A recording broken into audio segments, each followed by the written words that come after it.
SAMAA and members and everybody watching our I Must Fly YouTube channel.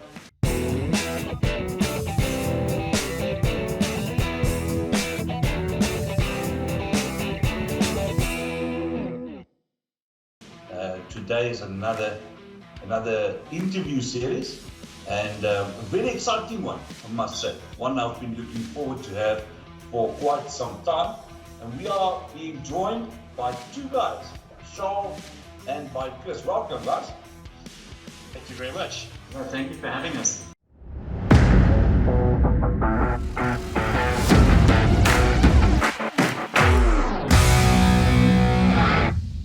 The common point that brought us together is I actually met you guys at the Nationals at Henley this year. Besides the FPV and the exploration and discovery that goes with that you've just explained now.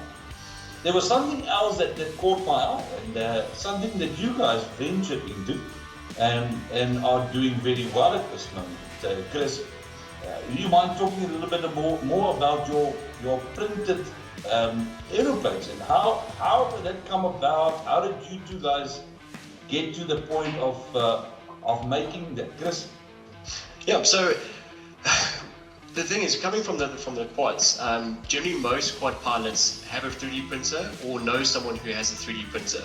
And that's sort of the starting point, is actually having this device that can take a bit of plastic, you buy the kg roll, and then it converts that into something that you can actually physically touch and use. There's a lot of 3D stuff that you can print that's actually usable. You can print models, you can print planes, for an example. Pretty much anything that you can almost think about, you can pretty much 3D print that, as long as it fits within the bed size.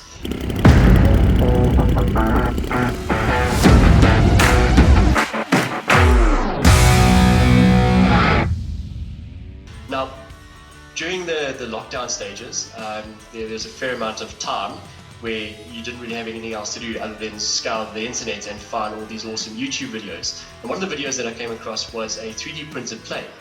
Now, I had a look at it and I was like, it's kind of cool, but you think in the back of your mind, you're basically buying a 1 kg roll of plastic and you convert this into a plane. There's no ways this thing's going to fly. It's not possible. But when you start watching the videos and you see this thing actually flying, you're kind of blown away by the fact that something that comes out of a roll of plastic can be turned into something that can actually fly. Now, to be honest, they are a little bit heavier than what a normal plane would be of that size. The cup that I was using, or the big bobber that I was flying with, came in at around, Charl, correct me if I'm wrong here, probably around about 1.5, 1.6 kgs all up, with a wingspan of about 1.3 meters.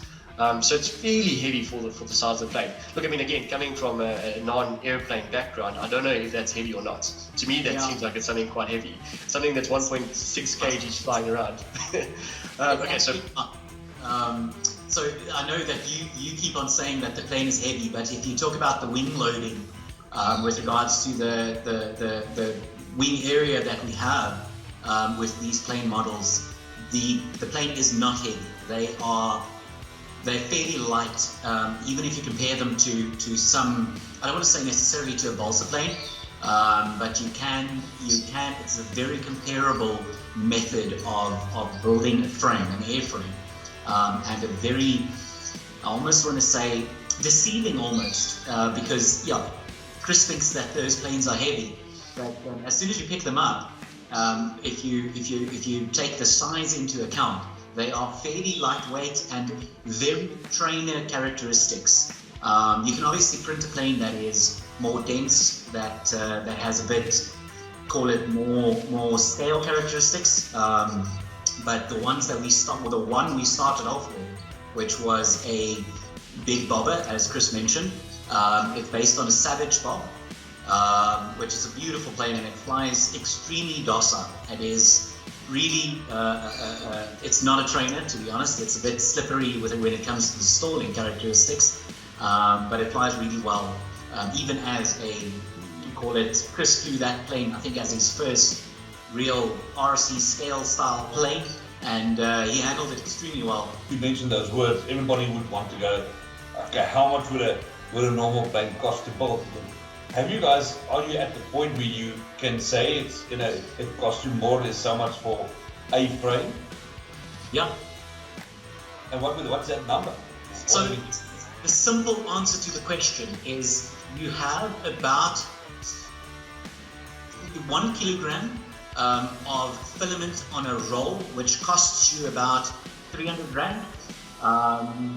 And the airframe, so like those, the Savage Bob that we had at Nats was 2 rolls of filament. Just over a roll of filaments. Or just over a roll. The reasoning behind why I stated 2 is that it was printed in 2 colors. So we had, mine was the yellow and black, and Chris's was the baby blue. I think it was baby blue. Yeah, sky blue. So technically you have to buy 2 rolls, but then you use like, call it not even a quarter, maybe even less, a sixth of the roll of the black roll, and then the yellow roll, obviously you have enough. So that airframe cost us 600 rand to obviously assemble and have all of the material that you need in order to print it out. Obviously that excludes the electronics and the servers and everything that comes with it. Yeah. Airframe was technically 600 bucks. But I think if you base it on, if you base it on weight though, on the weight of the filament, regardless of color. So if you were to print it in a single color, the bobber would probably cost you just over 300 rand to print the frame, because obviously you have spare or leftover filament to print another one. Yeah. So if you were to take all that together, it would cost you just over 300 rand to print the frame. So let's say, for argument's sake, for less than 400 bucks, you can actually print a airframe and then fit it with the electronics and actually go out and fly for less than 400.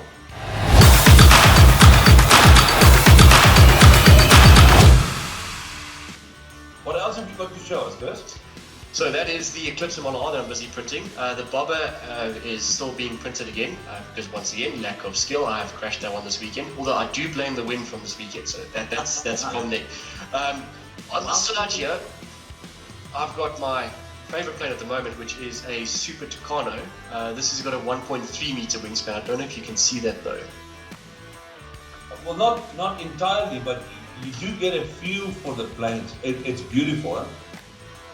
Just to get it, and I appreciate that, and the time taken off, and I'm looking forward to the videos and photos you guys are going to share, and we would like to add them to this interview once it is aired, so the guys can see, what can be done.